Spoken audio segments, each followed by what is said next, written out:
अस्सलाम वालेकुम viewers, this is Sameera Nisar, CEO WPTH। और मैं अपने व्यूअर्स को बताती जाऊं कि हम रोज़ाना एक नए टॉपिक और एक नए गेस्ट के साथ आपके सामने हाजिर होते हैं। और हमारी प्रीवियस वीडियोस जो हैं वो डिफरेंट एक्सपर्टीज़ के साथ और डिफरेंट टॉपिक्स पे हैं। अगर आप चाहें तो अब हम अपना यूट्यूब लिंक यहाँ आपके साथ शेयर करेंगे, आप प्रीवियस वीडियोस को देख सकते हैं। और अगर कुछ व्यूअर्स हमारे आज के ये वीडियो मिस कर जाते हैं तो इट विल बी देयर हमारे यूट्यूब चैनल पे, जहां से आप इसको देख पाएंगे। तो आज का शुरू करने से पहले प्रोग्राम मैं अपने गेस्ट के लिए एक बात कहना चाहूँगी। रास्ता तो बनता है, बन ही जाया करता है, गर जुनून हो दिल में रास्ता बनाने का। तो सायरा शाकिर हैं आज हमारे साथ। She is a motivational speaker. और हर वो शख्स मोटिवेशनल स्पीकर होता है जिसके पीछे एक स्टोरी होती है, जिसने खुद एक सक्सेस का जर्नी जो है वो तय किया होता है। उसने वो हार्डशिप्स देखी होती हैं और उसको पता होता है कि इनसे कैसे निकला जाता है, तो फिर वो दूसरों को भी मोटिवेट करता है। तो she is a practical motivational speaker जिन्होंने खुद भी चीज़ों को एक्सपीरियंस किया है। Along with that she is a dress designer. और बाकी इनका तारुफ और इनके प्रोफाइल के बारे में हम इनसे जानना चाहेंगे। Saira Shakir, welcome to our E Baithak. हम बहुत एक्साइटेड हैं, हम बहुत खुश हैं इस चीज़ के लिए कि आपने वक्त निकाला हमारे लिए। वेलकम। अस्सलाम वालेकुम, बहुत शुक्रिया आपका सुमेरा, मुझे यहाँ इनवाइट करने के लिए इतनी खूबसूरत सी बैठक में। सबसे पहले तो मुझे आपका नाम जो आपने ई बैठक रखा ना, मुझे यही बहुत पसंद आया, बड़ा खूबसूरत लगता है। यहाँ पे मुख्तलिफ तरह के मेहमान आते हैं, मुख्तलिफ ज़हन के, मुख्तलिफ म्यार, मुख्तलिफ सोच लेकर आने वाले, और आप उन सबको अपना मेहमान बनाती हैं और उनसे उनके एक्सपीरियंस शेयर करवाती हैं। बैठक लफ्ज़ हमारा एक रिवायती सा लफ्ज़ है, इसमें मुझे अपना बचपन याद आ जाता है। पता है जब हम भी छोटे थे ना, तो अभी मैं ये बताना चाह रही हूँ, मेरा भी जो ताल्लुक है वो एक टाउन से है। मैं किसी बड़े शहर में पैदा नहीं हुई थी, तो वहाँ पर हम लोग अपने ड्राइंग रूम को बैठक ही बोला करते थे। तो फिर जब थोड़ा पढ़ लिख गए ना, तो फिर पता चला नहीं, इसको ड्राइंग रूम भी कहते हैं। तो वो मुझे अपना बड़ा अच्छा लगा आपका ये, आपने इसको देखकर। जी, इसमें सारा मैं ये बताना चाहूँगी कि मैं उन चंद लोगों में से हूँ जिनको अच्छा लगता है लोगों के साथ इंटरैक्ट करना, और ये चीज़ मुझे लाडली फील करवाती है। तो जब ये लॉकडाउन स्टार्ट हुआ और मेरा अपने सोशल सर्कल जो बड़ा महदूद होता हुआ नज़र आया, तो मुझे ऐसे लगा मेरी एनर्जीज लो हो जाएंगी। सो आई जस्ट थॉट कि ऐसा रास्ता हो कि मैं अपनी वो जो इंटेलेक्चुअल एक सर्कल है उससे कट ऑफ ना हो जाऊं। तो उसी के लिए मैंने इस ई बैठक का जो है वो आगाज़ किया। इससे पहले कि हम आपके तारुफ और आपकी टॉपिक की तरफ जाए, मैं चाह रही हूँ कि हम थोड़े से जो हमारे साथ व्यूअर्स इस वक्त हमें देख रहे हैं, उनकी तरफ से मैं थोड़ा सा वो जो आपको वेलकम कह रहे हैं, I just want to share their comments with you. Azam Nazir सही अस्सलाम वालेकुम। रियाज अहमद हैं हमारे साथ, अस्सलाम वालेकुम। वालेकुम अस्सलाम to all of you, welcome ma'am. और हमारे साथ हमारे एक और व्यूअर हैं, वो भी आपको सलाम पेश कर रहे हैं। उसके बाद हमारे साथ रहीम जो है वो भी मौजूद हैं। उन्होंने लिखा कुछ नहीं, लेकिन एनी हो ही इज़ देयर, वो हमें देख रहे हैं। Welcome to Saira Shakir ma'am. Okay, तो खुश आमदीद, वेलकम मैम। शुक्रिया सबका। और अब हम शुरू करते हैं, क्योंकि मैं चाह रही थी कि मेरे साथ साथ मेरे जो व्यूअर्स आपको वेलकम कह रहे हैं उनकी विशेष भी आप तक पहुंचे। तो अब हम इस चीज़ को स्टार्ट करते हैं। आप किस एरिया से बिलोंग करती हैं और आपने क्यों इस तरह से कंट्रीब्यूशन देने का सोचा, ये हमें प्लीज बताइएगा। जी, मेरी बर्थ है जी जीटी रोड पे वाक़या एक टाउन से, मुरीद के, जहाँ के चावल भी बड़े मशहूर हैं। बहुत लोग उनको चावलों के हवाले से जानते हैं, नारंग मंडी के चावल। वहाँ पर मैं पैदा हुई और मेरी बेसिक एजुकेशन वहीं पर हुई। बल्कि फिर मैट्रिक तक मैंने वहीं पर पढ़ा, और वहाँ पर कॉलेज की फैसिलिटी उस वक्त तक नहीं थी। इसके लिए बच्चों को लाहौर शहर आना पड़ता था अपनी फर्दर एजुकेशन के लिए। तो उसी सिलसिले में मैंने भी अगली अपनी एजुकेशन जो है सारी वो लाहौर से ही हासिल की। मेरा जो था वो बचपन से ही थोड़ा रुझान जो है वो सिर्फ पढ़ने में नहीं था। मेरी हर होमवर्क और क्लास वर्क की कॉपी के बैक पे कोई ना कोई ड्राइंग बनी हुई होती थी, और अम्मी जो अपने शौक से स्टिचिंग करती थी, तो वो पीसीज इकट्ठे करके मैं कुछ ना कुछ कर रही होती थी। कभी अब्बू काम करवाने लगते तो देखते थे यहाँ पे एक शेर नाजिल हुआ हुआ है और वो लिखा हुआ है। मतलब मेरा कुछ ऐसा ही था, टूटे हुए जूतों को पकड़ के और मैं उन पे नए कपड़े चढ़ा के तो एक नया जूता बना रही हूँ। तो मेरे फादर अल्लाह उन्हें ग़रीक़ रहमत फरमाए, उन्होंने कहीं बचपन में भांप लिया था कि ये सादा-सादा कोई बीएससी, एमएससी ऐसे करने वाली नहीं है। तो उन्होंने मुझे ओके, मैट्रिक के दैट्स बाद गुड। डिसाइड किया कि इसको कहीं कोई थोड़ा-सा टेक्निकल एजुकेशन की तरफ जाना चाहिए। जैसा उसकी उस हिसाब से उस वक़्त के लिए जो दी बेस्ट था, मेरे फादर ने मुझे पॉलिटेक्निक इंस्टीट्यूट जो लिटन रोड पर है लाहौर में, वहाँ पर मेरा एडमिशन करवाया और मैंने अपना कॉलेज जॉइन किया। शुरू-शुरू में मुझे बहुत अजीब लगा कि कॉलेज तो ऐसे नहीं होते हैं। मुझे तो ये था कि कॉलेज में जैसे स्कूल्स हैं उस तरह का ही होगा, लेकिन ये क्या क्लासरूम्स में इतनी ढेर मशीनें हैं, कहीं पर ड्राइंग के बोर्ड्स लगे हुए हैं, कहीं पर मतलब बहुत डिफरेंट था। लेकिन 1-2 दिन में मैं समझ गई कि नहीं, ये बड़ी मज़े की चीज़ है, मुझे ये चाहिए था। बहरहाल मैंने वहाँ से 3 साल का DDM dress designing and making में डिप्लोमा लिया और उसमें मेरी बहुत सारी जो डिज़ायर्स थी वो बेहतरीन फुलफ़िल हुई। और कुछ ऐसा होता है ना कि जब आपके अंदर जुनून है, शौक है, तो फिर आप सिलेबस से ज़्यादा भी सीख जाते हो। तो मैं उन खुशकिस्मत स्टूडेंट्स में से थी, जिनकी टीचर फाइनल ईयर में एग्ज़ाम्पल्स देती थी कि देखो ये भी तो है ना, इसने कोर्स से हट के भी हमें तंग किया है, मुझे ये भी सीखना है, मुझे ये भी चाहिए, मुझे ये भी सिखाएँ। तो अल्हम्दुलिल्लाह बहुत शौक से सीखा और बहुत मेहनत से सीखा। यानी मैं सुबह फजर की अज़ान जब होती थी, मेरे फ़ादर मुझे अपने साथ जगा लेते थे और नमाज़ के बाद नाश्ता करके और मेरे फ़ादर मुझे पैदल लेकर चलते थे बस स्टॉप की तरफ और बस स्टॉप हमारे घर से ख़ासा दूर था। जीटी रोड पे आके काफ़ी देर मुझे वेट करना पड़ता था लोकल बस का, जो पीछे पिंडी या गुजरावाला से आ रही होती थी। उस लोकल बस में चढ़ के बहुत दफ़ा सीट भी नहीं मिलती थी, खड़े होके आना पड़ता था। लाहौर तक का ट्रैवल इस तरह होता था और यहाँ आकर फिर मुझे एक वैन चेंज करनी पड़ती थी, जो मेरे कॉलेज के करीब मुझे ले जाती थी। वहाँ से भी काफ़ी वॉक करना पड़ती थी। बहरहाल ये सफ़र 3 साल मैंने तय किया।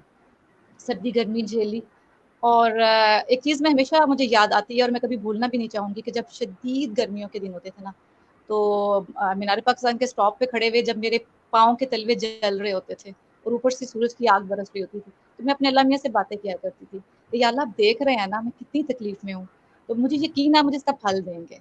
मुझे यकीन है कि आप मुझे मेरी मेहनत ज़ाया नहीं जाने देंगे। आप देख रहे हैं ना मेरे तलवे जल रहे हैं, मेरे पास कोई और रास्ता नहीं है।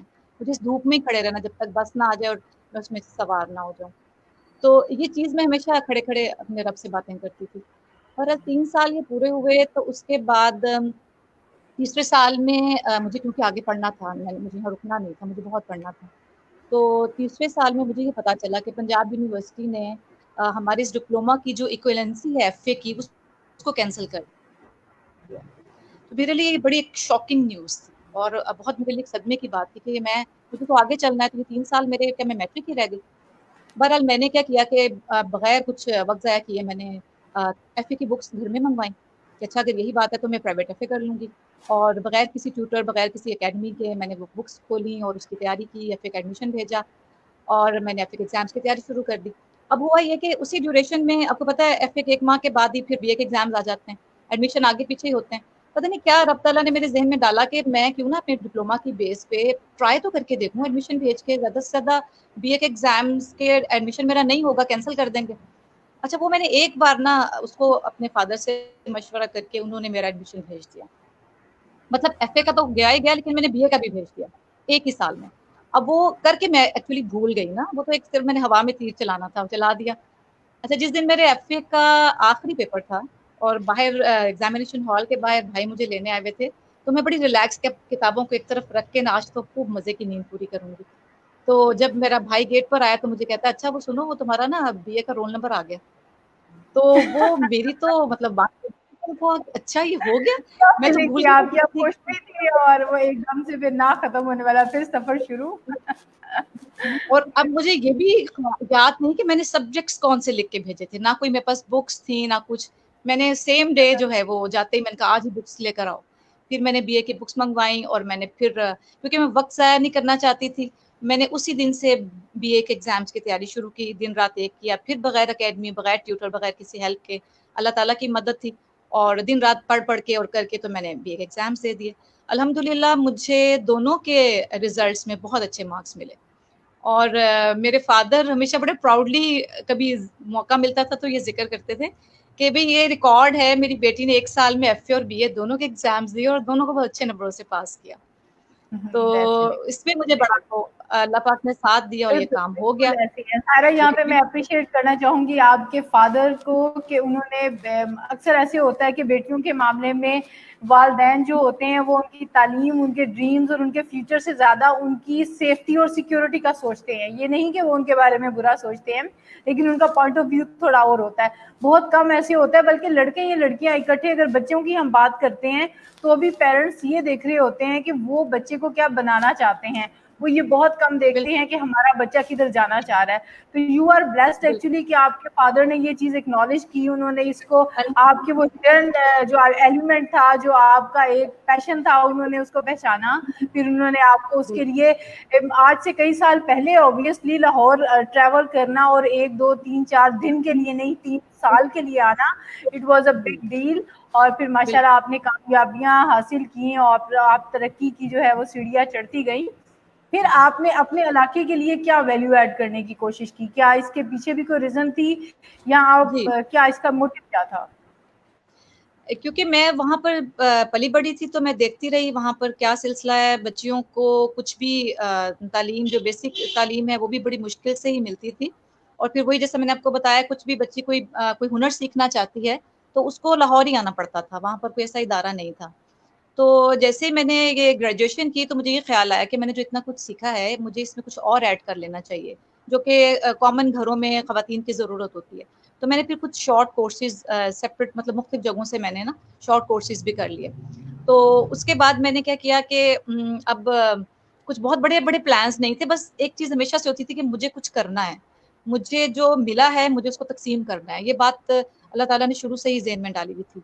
तो खुद के पास नहीं रखना है कुछ भी। जैसे इल्म मुझे मिला है तो मेरा ये दिल था कि मैं सबको सिखाऊं, क्योंकि मुझे लगता था मैं अपने इलाके में एक मतलब डिफरेंट और एक यूनिक मेरे पास एक नॉलेज आया है जो यहाँ पर मेरे इलाके में खवातीन को शायद ही किसी को नसीब हुआ हो।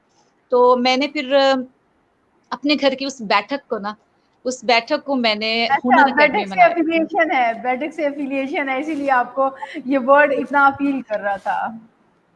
ऐसा ही है। तो उस बैठक के मैंने फर्नीचर को जरा दाएं बाएं किया और एक छोटा सा बोर्ड लगाया, फादर से मशवरा किया कि बुजी नाम क्या रखें। तो हमने सोचा कि हुनर अकेडमी बड़ा अच्छा रहेगा। तो फिर हमने हुनर अकेडमी के नाम से ब्रोशर्स छपवाए, तकसीम किए। और मतलब मैं सोच भी नहीं सकती थी कितना अच्छा रिस्पॉन्स मिलेगा। इतने बड़ी तादाद में खवातीन, मैरिड और स्टूडेंट सभी मेरे पास आने लगी और उनको मैं ये सब हुनर सिखाती थी। एक लंबी फहरिस्त बन जाती है, जैसे कटिंग स्विंग थी कपड़ों की, और fabric painting, machine knitting, machine embroidery, leather work, flower making, candle making. ये सब कुछ था जो लोग बहुत शॉर्ट टाइम में, मैं 1 डेढ़ माह का कोर्स रखती थी और बहुत मिनिमम सी मैं फीस चार्ज करती थी। तो उसमें अल्लाह ने बहुत इज्जत दी। और क्योंकि जब कोई काम आप डिवोशन के साथ करते हैं तो बरकत तो अल्लाह पाक खुद ही डाल देते हैं ना। तो बड़ा बिल्कुल ऐसे ही अच्छा है। मुझे उसका रिजल्ट मिला। लोग बहुत खुश होते थे कि हम जब आते थे तो आपके पास आए थे तो हमें सुई में धागा भी डालना नहीं आता था, अब जा रहे हैं तो कि देखिए मैंने अपना ये जोड़ा खुद सिया हुआ है आपसे सीख कर। तो ये मेरे लिए बहुत बड़ी कामयाबी थी। तो ये चीज़ मैंने वहाँ की और बड़ी सक्सेसफुली की अल्हम्दुलिल्लाह। उसके बाद मेरी शादी हो गई। शादी ज़रा जल्दी हो गई। अब जब शादी हुई है तो उसके बाद भी वो भी मेरा वो इलाका थोड़ा इससे भी थोड़ा बैकवर्ड था, यानी वहाँ पर इससे भी कम सहूलतें थी। शादी के 2-3 साल बाद ही मुझे फ़ील हुआ कि यहाँ पर तो वहाँ से भी ज़्यादा ज़रूरत है ख़वातीन को। तो अल्लाह ताला जज़ा अता फ़रमाए, मेरे फादर इन लॉ को मैंने मनाया, उन्हें मैंने कहा इस तरह से मैं करना चाह रही हूँ और जो लोग डिज़र्विंग ख़वातीन हैं उनसे मैं फ़ीस नहीं लूँगी, मैंने लिख कर लगा दिया ना। माइनर सी फ़ीस रखने का आपको पता है कुछ रीज़न्स होती हैं, लोग वो बिल्कुल ही अगर फ्री में हो जाए तो उसकी वो इम्पोर्टेंस भी नहीं रहती। तो बहरहाल मैंने इसी तरह से किया और वहाँ मुझे मुरीद से भी ज़्यादा अच्छा रिस्पॉन्स मिला। और इतना कि मेरे पास जगह कम पड़ गई। इतनी ख़वातीन का वहाँ रश पड़ा और माशाल्लाह से इतना अच्छा वो रहा सिलसिला। तो वो मेरे वहाँ से मुझे कुछ साल के बाद मूव करना पड़ा, लाहौर आना पड़ा, अपने हस्बैंड के बिज़नेस की वज़ह से। तो मुझे पता चला कि वहाँ पे ख़वातीन बार-बार आती हैं और कहती हैं प्लीज़ उन्हें बुलाएँ, उन्हें कहें एक छुट्टियों में 3 माह में आके हमें कुछ कोर्सेज़ करवा जाएँ। बहरहाल हस्बैंड की ज़रूरत थी, लाहौर शिफ्ट होना पड़ा। अब यहाँ आकर जो है वो कुछ करने का कीड़ा था, फ़ारिग तो बैठ नहीं सकती थी, तो सोचा कि अब मैं क्या करूँ? कुछ एक चीज़ और भी ज़हन में थी कि अभी नए-नए हम जॉइंट फैमिली से सेपरेट हुए हैं, एसेट्स कोई इतने हैं नहीं। अभी मतलब ये समझें कि पहला कदम रखा था अपनी इस प्रैक्टिकल लाइफ में, इंडिपेंडेंट लाइफ में ना। तो हस्बैंड का बिजनेस पे भी बहुत स्टेबल नहीं है, तो मुझे इनका इनका हाथ भी बटाना है, मुझे बच्चों को अच्छा लाइफस्टाइल भी देना है। तो उसके लिए फिर उस वक्त कुछ समझ नहीं आया ना, क्योंकि नई जगह थी ना, मुझे मार्केट्स का कोई इतना ज़्यादा पता था। तो मैंने क्या किया कि मैंने यहाँ के एक नामवर बड़े स्कूल जिसकी बहुत सारी ब्रांचेज हैं, उसमें मैंने टीचर ट्रेनिंग कोर्स चल रहा था, तो मैंने वहाँ पे टीचर ट्रेनिंग कोर्स किया और अपने बच्चे भी वहाँ दाखिल करवा दिए। ड्यूरिंग द कोर्स उन्होंने मुझे अपॉइंट कर लिया कि बस आप हमारे पास ही रहेंगी।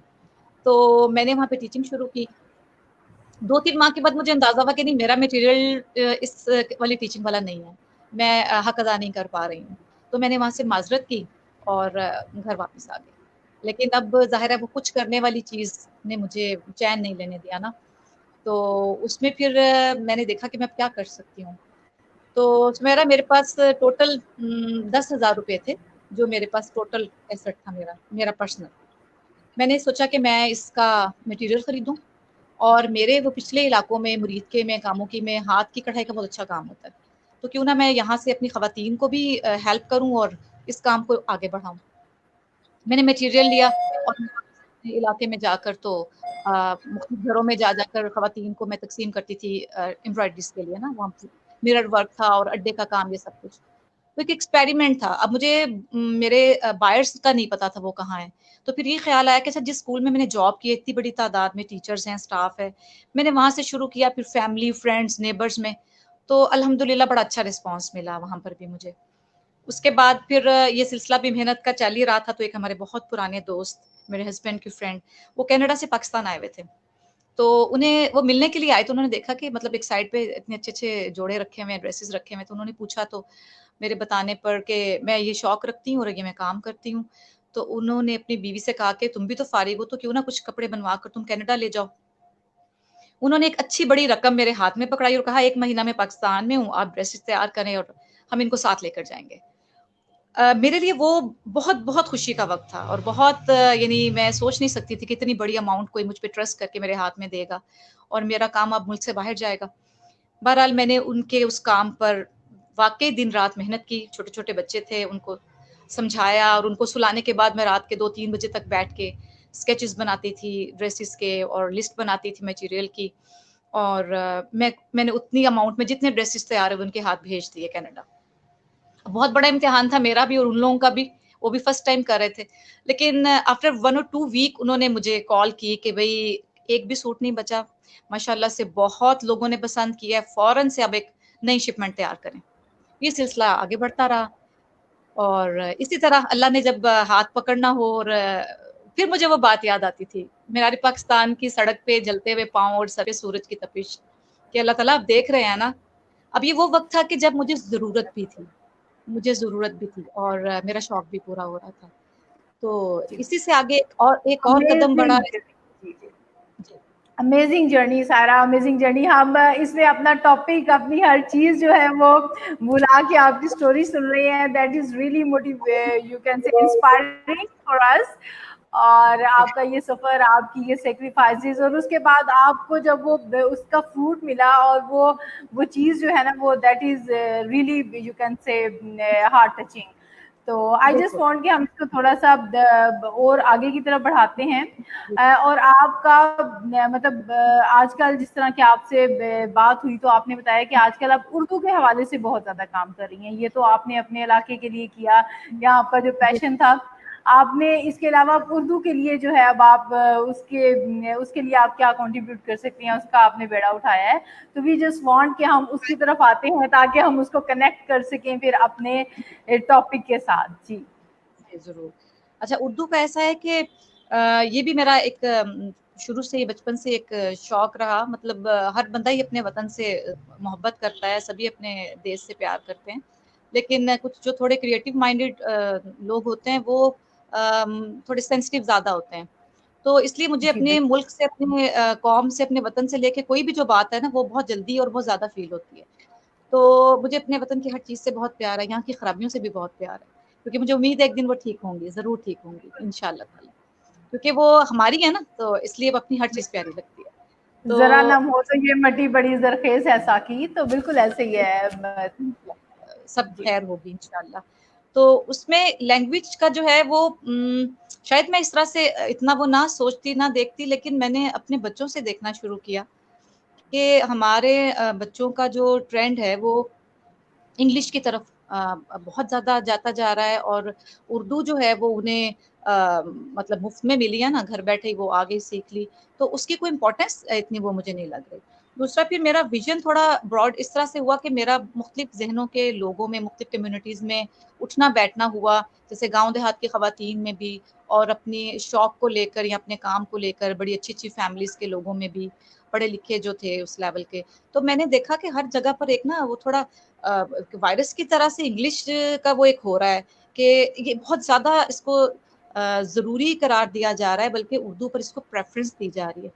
तो मुझे ये चीज़ अच्छी नहीं लगी। मुझे ये लगा कि इसको थोड़ा हमें अगर आज हमने इस पे फ़ोकस ना किया, इसको आज हमने रोका नहीं, तो इसकी तो बहुत बुरी शक्ल मुस्तकबिल में बन सकती है। तो उसके लिए मैं वर्बली जो कर सकती थी, फैमिली में जो कर सकती थी, स्कूल जो दोस्त जान-पहचान वालों में, या छोटे-छोटे मैंने कुछ लिखा, थोड़ी बहुत तहरीर वो मैंने अपने ग्रुप्स में शेयर की। इसके बाद मैंने एक चीज़ ये की कि मैं मुख्तलिफ स्कूल्स में जाकर तो टीचर्स के साथ थोड़ी, मैं इसको एड्रेस करना तो नहीं कहूँगी, मैं इस काबिल नहीं हूँ, अपनी बात उन तक पहुँचाना। तो वो मैं वहाँ जाकर ये करती रही हूँ। उसमें मैं बेसिक चीज़ ये लेती थी कि हमारे जो मुस्तकबिल है, हमारे नन्हे-मुन्ने ज़हन वो इन ख़वातीन के हाथों में हैं, जिनमें से mostly I am very sorry to say accidentally teachers बनी हैं। ये प्लान करके टीचर नहीं बनी है। ये वो ख़वातीन हैं कि जिन्होंने बचपन में ये टारगेट नहीं बनाया था कि मुझे इतना पढ़ना है और मुझे टीचर बनना है। ज़्यादातर बदकिस्मती से हमारे यहाँ पे स्कूल्स में टीचर्स वो होती हैं कि जो जब कुछ नहीं करने को मिलता तो चलो टीचर बन जाते हैं। तो वो फिर उसी तरह से फिर वो हमारे, आप देख लें स्टूडेंट्स का, तालीम का हमारे सब सिलसिला इतना हम पीछे क्यों है, उसमें बहुत बड़ी वजह ये भी है। तो मैं फिर स्कूल्स में जाकर ये बात करती थी कि एज़ अ सब्जेक्ट तो आप इंग्लिश को ज़रूर रखें। इंग्लिश हमारी बहुत बड़ी ज़रूरत है। पूरी दुनिया में कहीं भी चले जाए, यही लैंग्वेज है जिसके साथ आप कम्युनिकेट कर सकते हैं। लेकिन अपने ही वतन में, अपने ही लोगों में जब रहना है और अपने ही लोगों के मसाइल हल करने हैं, डॉक्टर्स ने अपने मुल्क के पेशेंट देखने हैं, लॉयर ने, जजेस ने अपने ही लोगों के मुकदमे लड़ने हैं, और ये सभी सिलसिला अपने ही लोगों के साथ करना है, तो फिर सब कुछ इंग्लिश में क्यों? हर चीज़ इंग्लिश में क्यों? और ये वही बात है जो हमने अपने बड़ों से सुनी कि इंग्लिश तालीम हमसे, हम इल्म तो हासिल कर सकते हैं, लेकिन हम इससे जो है वो तख्लीकी काम नहीं ले सकते। अपनी लैंग्वेज को जिस तरह हम अगर समझकर हम प्रैक्टिकली या कोई तख्लीकी सलाहियतों को उजागर कर सकते हैं, वो सिर्फ इंग्लिश में रहकर नहीं कर सकते हैं।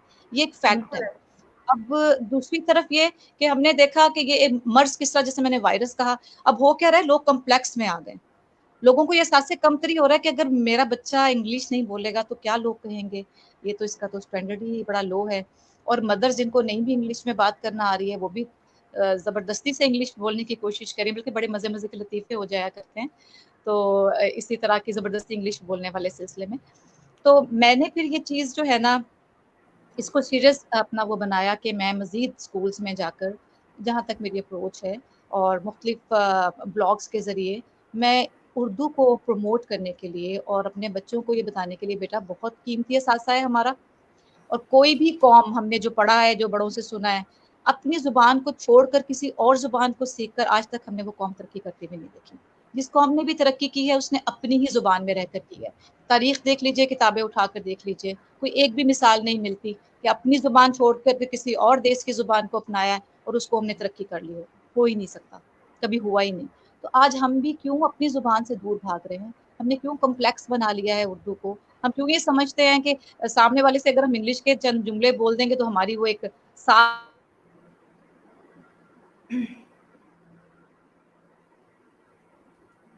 जी, सायरा आप सुन पा रही हैं हमें? हेलो? जी, रियाज़ अहमद ने, जब तक सायरा हमें दोबारा जॉइन करती हैं, आई थिंक कोई सिग्नल का मसला हो रहा है। हम रियाज़ अहमद के इस खूबसूरत शेर को जो है एन्जॉय करना चाहेंगे। सलीके वो से हवाओं उर्दू को में जो ही दें खुशबू और घोल अपने सकते सिलेबस हैं, अभी कुछ लोग बाकी हैं जो उर्दू बोल सकते हैं। जी, वो थोड़ा-सा सिग्नल का बीच में लगता है कोई प्रॉब्लम हुआ था, आवाज़ आपकी कट गई थी, तो हमारे एक व्यूअर हैं, उन्होंने बड़ा अच्छा एक ये शेर जो है वो हमारे साथ शेयर किया है। सलीके से हवाओं में जो खुशबू घोल सकते हैं, अभी कुछ लोग बाकी हैं जो उर्दू बोल सकते हैं। और सायरा बिल्कुल ऐसी ही बात है, मैं इसमें बिल्कुल आपसे जी बिल्कुल ऐसे मैं आपसे इस पे बिल्कुल मुत्तफिक हूँ कि हम लोग इसको स्टेटस सिंबल के तौर पे ले रहे हैं, लेकिन अगर दूसरी तरफ इसके दूसरे पहलुओं की तरफ देखा जाए तो उर्दू में आपको रिसर्च भी बहुत कम नजर आती है। उर्दू में आप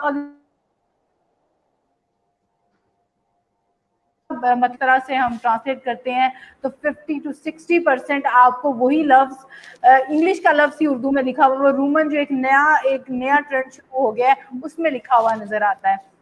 साइंस की जितनी टर्मिनोलॉजीज हैं उसका उर्दू में कुछ आपको नहीं पता मिलता, वो आपको इंग्लिश में ही बोलनी पड़ती हैं। इसमें शायद हम लोग अपनी दौड़ में इतना ज्यादा आगे निकल गए, हम देखते हैं कि हम इंग्लिश बोल लेते हैं, हमारी इंग्लिश अच्छी है, हमें अच्छी जॉब मिल जाती है, उससे भी ज्यादा इंग्लिश अच्छी है तो आइल्स क्लियर कर लेते हैं, 7 to 8 बैंड्स आ जाते हैं तो और रास्ते खुल जाते हैं, फिर हम जो है वो ओवरसीज चले जाते हैं, शिफ्ट हो जाते हैं, बाहर शिफ्ट हो जाते हैं, और फिर हमारी अपनी जिंदगी और हम अपना बिल्कुल राबता इससे तोड़ के एक नई दुनिया में जो है ना अपना घर बसा लेते हैं। इस तरह से होता है। लेकिन अगर जब तक हम सारा ऑनरशिप नहीं लेंगे, हम ये नहीं सोचेंगे कि ये हमारी आइडेंटिटी है, ये हमारा हिस्सा है, ये हमारी जुबान है, और हम इस पे काम नहीं करेंगे, क्योंकि जब किसी कौम को खत्म करना हो तो सबसे पहले उसका मुंह बंद किया जाता है, उसके जुबान, उसके अल्फाज जो है वो छीन लिए जाते हैं, और इसमें हम किसी और को ब्लेम नहीं कर सकते। कोई हमें आगे इस पे काम करने से नहीं रोक रहा। हाँ, उन्होंने इंग्लिश को बहुत ज्यादा अट्रैक्टिव बना दिया है, या अगर वो हमारी मजबूरी बन गई है तो इस वजह से क्योंकि हमने अपनी लैंग्वेज पे रिसर्च नहीं की, हमने अपनी लैंग्वेज की वोकैबुलरी को इनहेंस नहीं किया, और इसकी जिम्मेदारी हम सब पे आती है। एंड आई रियली अप्रिशिएट कि आपने इसके लिए जो है वो एक कदम उठाया। जी, आप इसके बारे में क्या हमारे व्यूअर्स को पैगाम देना चाहेंगी कि इंडिविजुअली हम क्या कर सकते हैं इसमें कंट्रीब्यूट करने के लिए? देखिए, सबसे पहले तो हम अपनी सोच का रुख दुरुस्त करें ना। जब हम एक्सेप्ट करेंगे, जब हम अपना इस नुक्ते को सोचने लगेंगे कि वाकई ही ये हम आगे, अगर हमें आगे बढ़ना है, हमें दूसरे उन ममालिक से सबक लेना है कि जो एक दिन माजी में हम जैसे ही थे, फिर उन्होंने बहुत तरक्की कर ली, उसमें बहुत बड़ा नाम चाइना का है।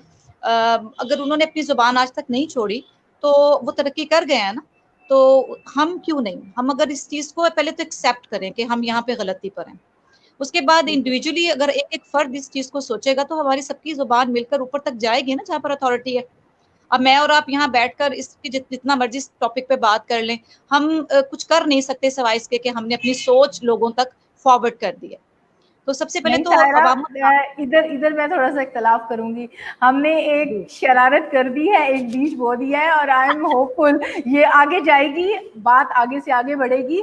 हम ये कर सकते थे अपने लेवल पे, हम कर रहे हैं और हम रुकेंगे नहीं, हम करते रहेंगे इसी तरह से इंशाल्लाह। तो आपके प्लेटफॉर्म से मैं सिर्फ उर्दू नहीं, थोड़ा सा अगर आप मौका दें तो मैं I love my Madari language, मतलब मेरी जो पंजाबी है, मुझे उससे बहुत मोहब्बत है, और उर्दू से बहुत ज्यादा बुरा हाल हमारा पंजाब वालों ने पंजाबी का किया, और इसको पता नहीं क्यों इसको वो समझ लेते हैं कि पंजाबी बोलना कोई शायद अनएजुकेटेड होने का सिंबल है। इतनी खूबसूरत हमारी जुबान, इतना विरसा हमारे पास सूफियाना कलाम का इसमें पड़ा हुआ है, वो सब वेस्ट है, वो सब वेस्ट हो गया, क्योंकि हम उसको भूल गए ना। इस जुबान पे हम रिसर्च नहीं कर रहे, तो उससे रिलेटेड जितना आर्ट, जितना उसमें इल्म, जितना वो खजाना छुपा हुआ है, जितनी विजडम छुपी हुई है, तो ऑब्वियसली वो भी इग्नोर हो जाएगी। इसको हमें बचाना है। और मैं आपको एक छोटा सा वाकया बताऊं जिसमें मुझे झटका लगा था, जिसपे मैंने कहा था नहीं, इस पे मुझे अब कुछ करना है। एक शादी में हम बैठे हुए थे, तो बच्चियां, मेरी फैमिली की बच्चियां थी, तो वो ढोलक पे जब गाना गा रही थी ना, तो उनके हाथ में जो नोटबुक थी, तो वो पंजाबी का गाना गा रही थी ढोलक पर। जब मैंने नोटबुक पे झांका तो इंग्लिश अल्फाबेट्स, मैंने कहा ये क्या हो रहा है? तो बड़े नॉर्मल से उस वे में ना स्माइल करके तो मुझे कहती हैं, एक्चुअली हमें ना उर्दू पढ़ना नहीं आती है ना, तो फिर हम उसको इंग्लिश अल्फाबेट्स में पंजाबी को लिख के तो हम सॉन्ग्स जो है ना वो गा रहे हैं। मुझे बहुत तकलीफ हुई, मैंने कहा ये कहाँ जा रहे हो तुम लोग? एक नई जुबान ईजाद कर लोगे इस तरह से? तो अपनी जुबान की तरफ वापस आना है, और पूरी कोशिश के साथ, पूरी नियत के साथ हमें मानना है कि हमारी जुबान में कोई कमी नहीं, बहुत खूबसूरत जुबान है। जो आपने रिसर्च की बात की, हिस्ट्री में हम देखते हैं कि बहुत सारी कौमें, बहुत सारी जुबानों के जो बोलने वाले, उनके पास भी कुछ नहीं था, अरब्स के पास भी कुछ नहीं था, कुछ सदियां पीछे आप जाएं, उनके पास लिटरेचर नाम की कोई चीज नहीं थी, सिर्फ एक पोइट्री हुआ करती थी। लेकिन जब उन्हें ये अवेयरनेस आई, जब उन्होंने एक्सेप्ट किया कि हमें अपने मुल्क में, अपने कौम में इल्म को लाना है, तो फिर उन्होंने दुनिया से जगह जगह से किताबें उठाई और ट्रांसलेट करवाई, और आज अरबी में आपको दुनिया भर के टॉपिक की जो ट्रांसलेशन है वो आपको अरबिक में मिलेगी। हमने ये काम किया ही नहीं है ना, हमने इस तरफ सोचा ही नहीं। इवन के आप सारा देखिए कि जो प्रोडक्ट्स हैं उनके ऊपर भी आपको अरबिक लिखा हुआ नजर आएगा, वो इंग्लिश के साथ साथ अरबिक नजर आता है, और वो एक सिंपल है। इवन कि मैं जब देखूं कि मतलब चेक करना हो कि whether the thing is okay, मतलब ये वाकई सही है या नहीं क्वालिटी की, तो हम उसको देखते हैं। यानी उन्होंने अपनी जुबान को एक अथॉरिटी, एक ऑथेंटिक चीज बना दी है, और वो अपने प्रोडक्ट्स में इसको लिख रहे हैं। लिटरेचर और पोइट्री तो बहुत दूर की बात है, हमें किसी प्रोडक्ट पे उर्दू लिखा हुआ नजर नहीं आएगा कि इंग्लिश के साथ साथ उर्दू कंज्यूमर्स के लिए बहुत कम है, कुछ इस तरह से होगा, लेकिन मोस्टली जो मतलब आप कह लें कि ज्यादा अच्छे और एक्सपेंसिव प्रोडक्ट्स हैं उन पे इंग्लिश ही आपको नजर आएगी। ये हमारा एहसास कमतरी है ना कि हम इस काबिल नहीं समझ रहे हैं अपनी जुबान को, हमें ये सब कुछ कर सके, हमें खुद पे एतबार नहीं है, खुद पे एतमाद नहीं है अपनी जुबान पर, तो इसी को बिल्डअप करना है इंशाअल्लाह ताला।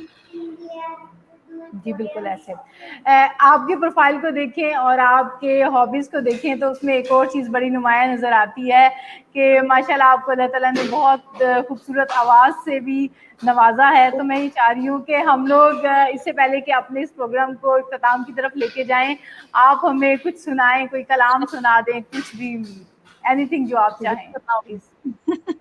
ओके, फंसवाना दीजिएगा। आई एम कॉन्फिडेंट, ऐसा कुछ भी नहीं होगा। I trust you. जी प्लीज। चलें, मैं कोशिश करती हूँ, पानी का एक घूंट पी लूं please.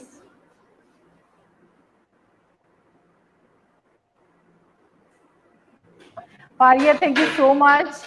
Riyaz Ahmed thank you so much. किसी भी कौम की जुबान उसका तशख्खुस और शनाख्त होती है, और उर्दू जुबान की तरक्की में नुमाया किरदार अदा करने का शुक्रिया। Pakistani literally let add Urdu linguistics, बिल्कुल ऐसा ही है, हमें इसके वोकैबुलरी पेज पे काम करना है, और इंशाल्लाह इसी तरह से बात निकलेगी और बात पहुंचेगी कहीं जरूर। जी प्लीज। जी सायरा। जी, कलाम इकबाल के एक दो अशार सुनाना चाहूंगी। जी प्लीज। खुदी का शेर निहां, खुदी का शेर निहां, ला इलाहा इल्लल्लाह, ला इलाहा इल्लल्लाह, खुदी है तेरे फसां, खुदी है तेरे फसां, ला इलाहा इल्लल्लाह, ला इलाहा इल्लल्लाह, ये दाद अपने बराहीम की तलाश में है,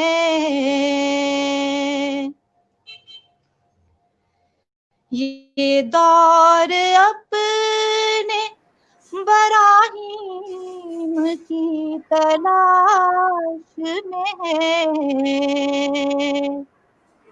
सनम कदा है जहां, सनम कदा है जहां, ला इलाहा इल्लल्लाह, ला इलाहा इल्लल्लाह, ला इलाहा इल्लल्लाह, ला इलाहा इल्लल्लाह,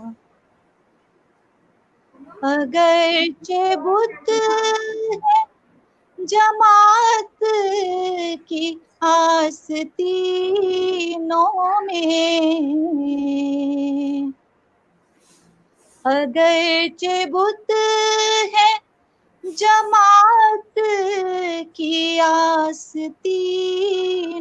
में, मुझे है हुक्म अज़ां, मुझे है हुक्म अज़ां, ला इलाहा इल्लल्लाह, ला इलाहा इल्लल्लाह ला इलाहा इल्लल्लाह ला इलाहा इल्लल्लाह। बहुत शुक्रिया आपके सुनने माशाल्लाह के लिए। माशाल्लाह माशाल्लाह, बहुत खूब बहुत खूब। हमारे व्यूअर्स भी इसको बहुत इंजॉय कर रहे थे। दैट इज मार्वलस, लाइक बहुत खूबसूरत। मतलब लग रहा था कि आप दिल से गा रही हैं, और वी रियली एंजॉयड दैट। और फारिया हमारे साथ हैं। More power to both of you. I enjoyed this session, will work on Urdu for sure. देखिए, आप कह रही थी कि हम यही कर सकते हैं। देखिए, हमारी बात एक तीसरे बंदे तक पहुंची, और माशाल्लाह हमारे व्यूअर्स इस वक्त हमारे साथ मौजूद हैं। फारिया हमारे साथ हैं, इमरान हैं, राना जी हैं, रियाज अहमद हैं, रामीज हैं हमारे साथ इस वक्त, और ये इतने सारे लोग हमें सुन रहे हैं। बहुत शुक्रिया। और राजी अब्बास हैं हमारे साथ, ताहिरा हैं। और मैं बहुत शुक्रिया अदा करना चाहूँगा, रहीम है, चाहूँगी इन सब लोगों का जिन्होंने अपना वक्त निकाला हमारे लिए, हमें सुना, हमें अप्रिशिएट किया, हमारी बात को अंडरस्टैंड किया, और इसमें जितना ये लोग कंट्रीब्यूट कर सकते थे इन्होंने किया। और मैं बहुत ज़्यादा शुक्रगुजार हूँ आपके लिए सायरा। आपने हमारी वाकई बैठक को बहुत रंगीन बना दिया, बहुत खूबसूरत बना दिया, और आप सब लोगों के इंटरेक्शन की वजह से ही आज की जो ये बैठक है ये इतनी हसीन हो गई। तो मैं शुक्रिया इंशाल्लाह सर। कोशिश करूंगी कि कल किसी और टॉपिक पे, किसी और थॉट प्रोवोकिंग चीज़ के ऊपर, किसी और पर्सनैलिटी विजडम को साथ लेके आऊं, ताकि हम जितना कंट्रीब्यूट कर सकें इंडिविजुअली, बजाय इसके कि हम गवर्नमेंट या अथॉरिटीज़ की तरफ देखते रहें कि कब उनके एंड से कुछ होगा। Let them do their work, और हम बिल्कुल। अपने तौर पे जो कर सकते हैं ओनरशिप आप करते हुए माशाल्लाह अपने बहुत मुल्क अच्छा को। कर रही हैं, बहुत अच्छा कर रही हैं। आपका काम कहने को तो ये है कि जी फेसबुक पे एक थैंक यू। चैनल हो, लेकिन माशाल्लाह से बहुत बड़ा काम है, और जब आप नेक नियति से कर रही हैं तो इसमें बरकत रब ताला खुद डालेंगे इंशाल्लाह। बेशक बेशक, आपकी दुआएं चाहिए, और मेरी कोशिश होगी नेशनली इंटरनेशनली जिस तरह की भी विजडम जो है वो रिक्वायर्ड है, और जिस तरह से जितनी अप्रोच मेरी है, I will try to bring them to this platform, ताकि हम ज़्यादा से ज़्यादा अवेयरनेस क्रिएट कर सकें। आप सब लोगों का बहुत शुक्रिया, अपना बहुत